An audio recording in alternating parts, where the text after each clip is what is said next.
आपके standard subject आते हैं। स्टैंडर्ड सब्जेक्ट यानी कि जैसे आपका पॉलिटी हो गया, हिस्ट्री हो गया, ज्योग्राफी हो गया, साइंस एंड टेक्नोलॉजी हो गया, इकोनॉमी हो गया और आर्ट एंड कल्चर हो गया। इस तरह के सवाल यहाँ पर आपको देखने को मिलेंगे।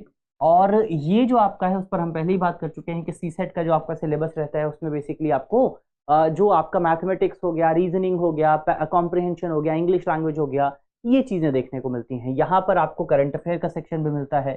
तो ये ओवरऑल हमने कितने पेपर आपके होते हैं उन पेपर्स की बात की कि कितने टोटल एग्जाम आपके लिए जाते हैं। तो टोटल आपके 2 एग्जाम होते हैं। एक होता है आपका प्रीलिम्स का एग्जाम, एक होता है आपका जनरल स्टडीज का एग्जाम और एक होता है आपका सीसैट का एग्जाम। अब बात करते हैं क्वेश्चंस की कि कुल कितने क्वेश्चन आते हैं। तो सबसे पहले बात करते हैं जीएस पेपर की। हमने क्या देखा था, 2 पेपर होते हैं। एक पेपर है आपका जीएस पेपर और दूसरा है पेपर आपका सीसैट का पेपर।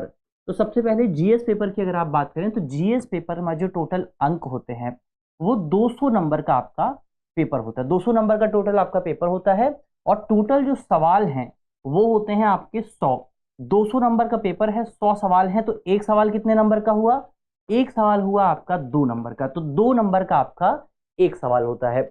अब बारी आती है सीसेट की। सीसेट की अगर आप बात करें तो सीसेट में भी आपके 200 नंबर का पेपर होता है। इसमें टोटल सवाल होते हैं आपके 80। तो 200 नंबर का पेपर है, टोटल 80 सवाल हैं और इसमें एक क्वेश्चन होता है आपका 2.5 नंबर का। तो ये चीज आपको यहाँ पर जो है ध्यान रखनी है कि जो आपका जीएस का पेपर है 200 मार्क्स का होता है, 100 क्वेश्चन होते हैं, एक क्वेश्चन आपका दो नंबर का है।